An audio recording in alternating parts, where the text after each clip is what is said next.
Cobee is like the most famous undrafted player I've ever been around. I mean, my kids know him. It's unbelievable, all the stuff that he has in the accolades. But when you go back and watch the tape, you're not shocked that he's well known, and the amount of and the players that he's played against and the guys that he's able to go compete against. When you watch his tape, is exciting.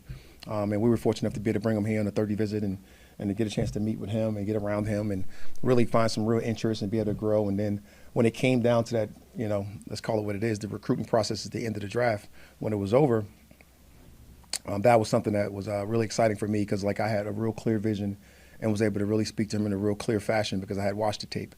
I'd been around him. I knew what he can do. I knew what he was capable of. And whoever we were competing with, basically didn't have a chance.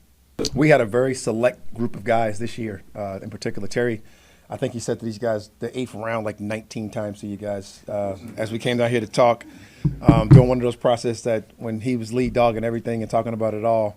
But it was true. It was we held true to it.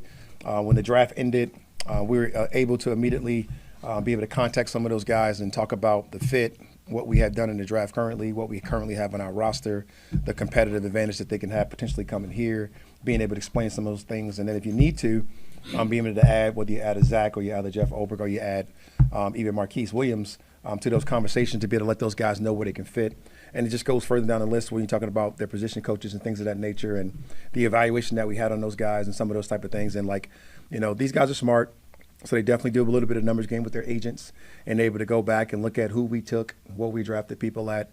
And it's the reason you're able to get a guy like Cobee. We didn't take an outside corner in the draft, and it's a guy that you can go and sit down and talk with and really talk about it, convince him to come in here, having a great opportunity to go out there and compete and be the best version of himself.